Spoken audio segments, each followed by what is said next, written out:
Análise de pilares esbeltos.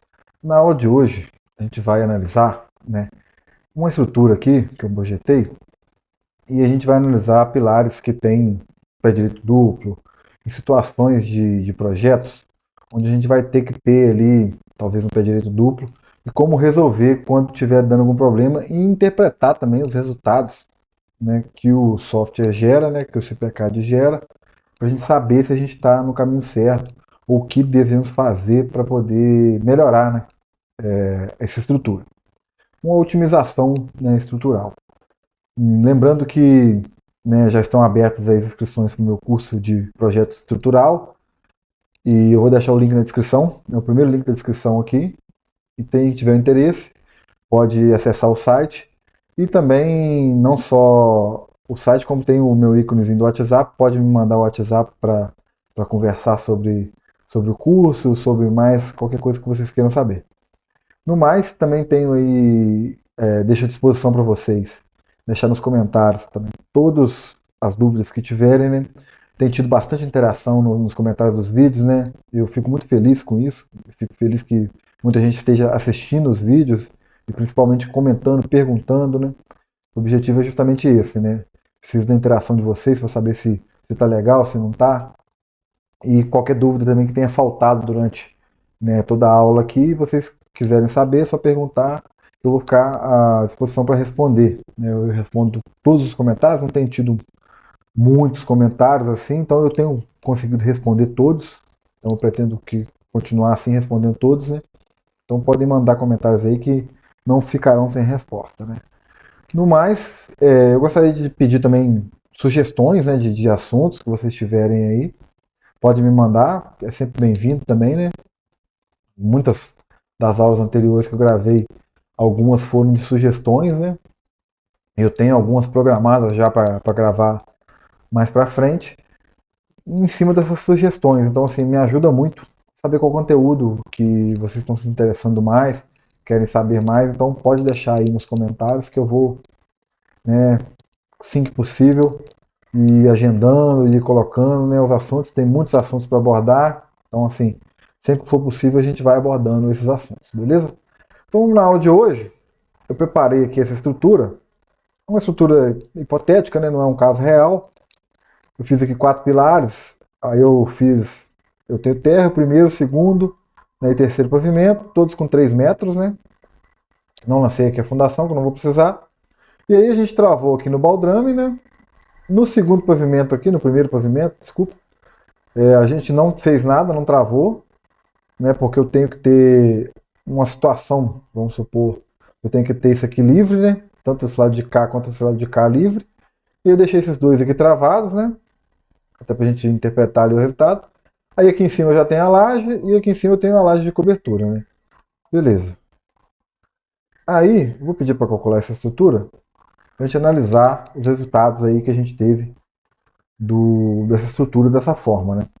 Lembrando que todos os pilares são 14 por 30, né? Alguns na direção X 30, alguns na direção Y com 30, e todos os pilares, todas as vigas têm 14 de espessura, 40 de altura e as lajes com 10 centímetros de espessura, né? Beleza, rodou aqui, já fiz o dimensionamento. Vamos lá. O P3 aqui, ó, ele já teve um erro, né? A gente vai analisar agora qual foi o erro. Vamos na aba resultados. Vamos clicar aqui no P3. Antes do P3, vamos analisar o P1. O P1 ele está em Y com 30 e em X ele tem 14. Como eu chego a uma viga aqui na direção X, eu gero um momento, o eixo de menor inércia, né? Então ele está aqui com 6 barras de 10. Se eu pegar o P2 tem vigas nas duas direções, né? Então ele tem uma disposição um pouco melhor, que deu só 4 barras de 10. Ó. E o meu P4, que está nessa direção a viga, onde está travado, nessa direção aqui, ele também deu 4 ferros de 10 milímetros. Né? E aí o P3 eu tive um erro. Ó.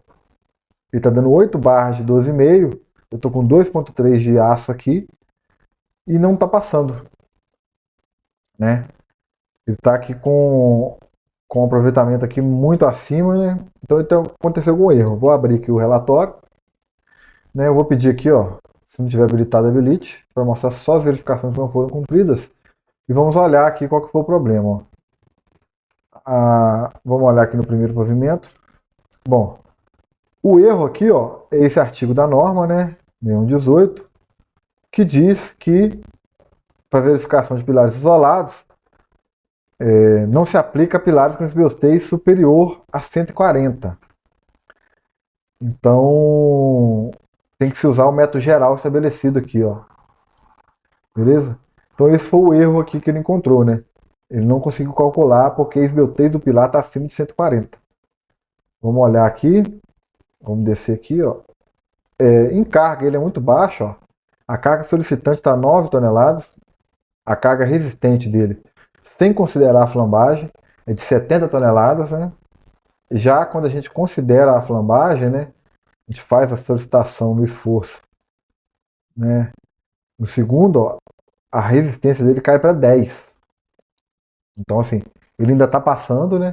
Está com 8 barras de meia, está passando ainda, só que ele tem esse erro aí, que o cálculo que foi feito no CPCAD não é o cálculo que ele utiliza, né? A norma não permite, a gente tem que usar um outro método de cálculo para pilares com SBOTs acima de 140. Então, quando a gente tem um pilar com SBOTs maior do que 140, ou igual, né, maior ou igual a 140, a gente vai ter problema. Então, sugiro a resolver o problema das SBOTs, né, já aí, a princípio, passando, né, uma informação. Então, ele passou aqui nesse método, só que as SBOTs dele no eixo X, ó, tá dando 148. Porque o nosso comprimento de flambagem é de 6 metros, porque o nosso L efetivo aqui ele tem 6 metros, porque são 2 pavimentos, ele está livre em 2 pavimentos. A gente tem a gente poderia mexer o LE aqui, que é o L efetivo, a gente não consegue mexer, que é 6, em posição da arquitetura, só que a gente consegue alterar o nosso raio de geração, que é o nosso I, que é a raiz quadrada do IC, que é o momento de inércia dividido pela área da seção transversal. Então, a gente tem que mexer no momento de inércia na área. Para mexer no momento de inércia na área, a gente tem que mexer nas dimensões do pilar, né? Depois eu vou alterar isso. Então, por conta dessa comprimento aqui alto aqui, ó, efetivo, a gente teve um problema aí na flambagem que gerou aí esses BOTs acima de 140. Então a gente deve aplicar o método geral estabelecido, né? Eu vou só pausar aqui rapidinho e vou abrir aqui a norma para a gente poder verificar isso na norma.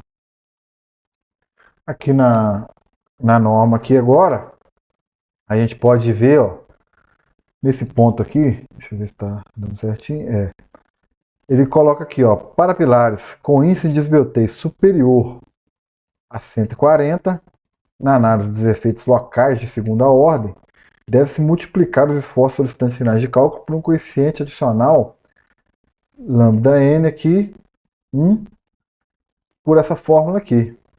Então, para usar aí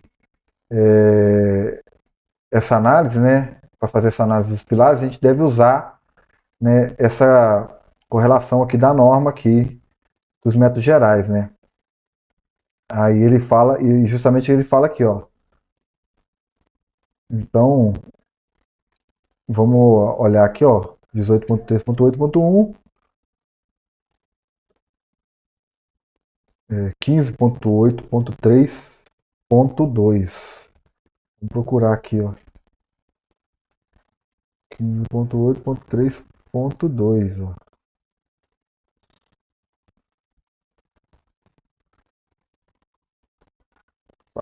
Eu perdi aqui. Consiste na análise linear, não linear, segunda ordem, discretização, método geral obrigatório para lambda maior do que 140. É isso que ele está dizendo aqui, ó. Então, no relatório, a gente observa aqui no relatório que ele deu essa condição aqui, que eu tenho que analisar o método geral estabelecido, né?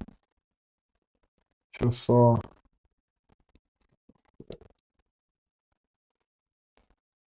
Então, né, quando a gente tem um problema aí de lambda maior do que 140, a gente deve utilizar o método geral aqui, ó, que é a análise aqui não linear, né, de segunda ordem, com discriminação adequada da barra, considerando relação momento-curvatura real em cada seção e considerando da não linearidade geométrica de maneira não aproximada, né. Então a gente pode usar métodos aproximados quando a gente tem o lambda menor do que 90. Quando a gente tem um lambda entre 140 e 200, a gente já tem que utilizar, né, aí o nosso método geral, né? Então, isso aqui que a gente tem que fazer. Então a gente teve esse problema aqui, né? Do pilar do lambda do pilar ser 148. Então a gente pode fazer duas formas. Eu posso diminuir o meu coeficiente de flambagem, ou eu posso também aumentar a seção do meu pilar. Vou começar aumentando a seção do pilar. Vamos ver se ele vai dar alguma diferença. Vamos passar esse pilar aqui. Ao invés de 14, eu vou aumentar ele para 20, tá? Vamos ver se com 20 aqui o problema estaria resolvido, né? Deixa eu dar uma olhadinha aqui para ver se deu alguma coisa. Manteve igual. Vamos pedir para calcular. Ele vai calcular relativamente rápido aqui.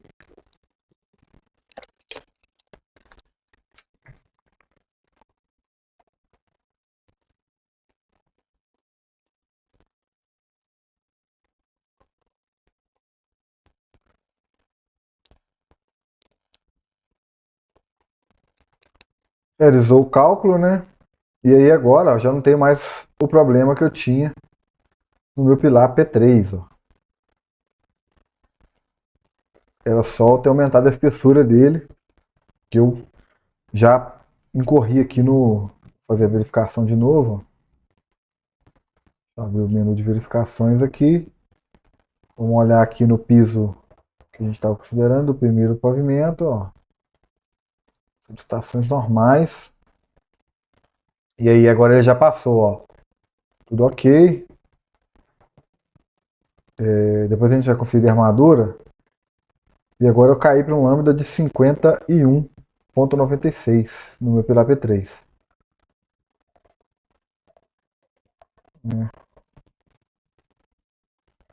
E no eixo Y, 34. Deixa eu só observar aqui, peraí que...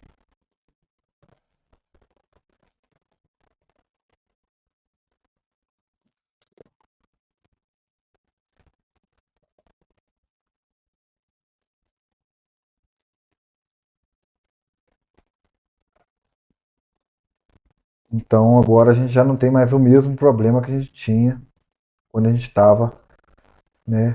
A gente conseguiu reduzir consideravelmente aqui nossas BUTs, né, do nosso pilar aqui nas duas direções. Né? Então, essa é uma forma de melhorar, né, a estrutura. Né? Agora, deixa eu fechar aqui, vamos sair da edição de pilares.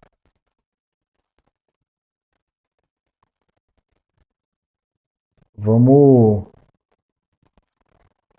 incorrer agora em outra solução. Vou reduzir o pilar de novo para 14.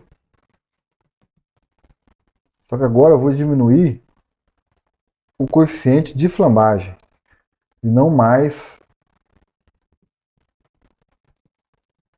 a espessura do pilar. Vou manter ele com 14, às vezes por uma razão arquitetônica. E vamos supor que eu só precise de que esse plano aqui, ó, dessa lateral aqui, fica aberto. Eu vou passar um vidro aqui de fora a fora. E o de cá eu já consigo botar uma viga aqui, que vai ser uma parede. Eu não preciso me preocupar. Então eu vou vir com a viga aqui e vou colocar ela aqui, ó.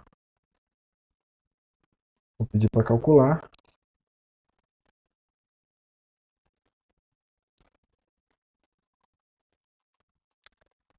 Pronto, está calculado aqui nossa estrutura. E aí, ó, nosso P3 aqui de novo. Não tem erro. Vou abrir aqui o relatório. A gente vai analisar como é que ficou aqui a questão da armadura. Ele passou com 4 barras de 10, ou seja, no outro ele estava com 8 barras de 12 e não estava passando. Aqui com 4 barras de 10 ele já passou. Vou fazer a verificação. Abrir o relatório aqui, ó. E agora, por eu ter travado ele naquela outra direção, eu abaixei aqui, ó, o nosso índice de esbeltez para 74. Então eu fui pela metade, né? A gente dividiu a altura pela metade, né? Com o comprimento de flambagem pela metade. Então a gente conseguiu também diminuir o lambda só fazendo essa mudança, só aplicando essa viga. Então às vezes a gente tem saídas, né, que a gente pode incorrer nesses casos aqui, e nesse caso especificamente aqui, a gente tinha duas opções, né, que a gente poderia mexer. Eu posso aumentar a espessura desse pilar, eu posso manter esse pilar do jeito que ele estava e só colocar uma viga aqui travando que eu vou reduzir esse comprimento de flambagem. Então, nessas situações onde a gente tem a flambagem prevalecendo ou lambdas muito altos, não só o lambda aí mais próximo de 140, mais próximo de 90 ou acima de 90, o pilar já vai começar a apresentar problemas, né? Eu já até gravei uma aula anteriormente aqui no meu canal falando justamente sobre isso, né? Para reduzir o comprimento de aço do pilar sem, né, mexer na dimensão. Então essa é uma forma também de a gente poder fazer isso. Ó. Eu estava com 8 barras de 12,5, não estava passando. Eu com 4 barras de 10, simplesmente colocando uma viga, eu fiz a estrutura passar. Ou eu poderia também, sem mexer, sem colocar uma viga, somente aumentar a espessura do meu pilar. Né? Porque é o momento crítico ali, era a posição crítica, era essa posição, é um pilar muito esbelto. Então, quando eu estou com problema de flambagem, eu tenho que recorrer a essa situação. Né? Espero que vocês tenham gostado da aula de hoje aí. Né? É um assunto que muita gente me pergunta, então eu quis trazer. Né? Se vocês tiverem algumas dúvidas aí em relação a esse assunto, pode mandar nos comentários aí que eu vou responder. Né? E sugestões de aulas também, eu fico à vontade aí para poder perguntar, para poder responder e tentar ajudar vocês aí da melhor forma possível, beleza? A gente se vê aí numa próxima aula e fico à disposição de vocês aí para o que precisarem. Né? Vou deixar os meus contatos, meu telefone e meu e-mail também na descrição do vídeo. Para quem quiser me contactar, né, via WhatsApp ou via, né, e-mail, está à disposição aí também, beleza? Um abraço a todos e até a próxima aula.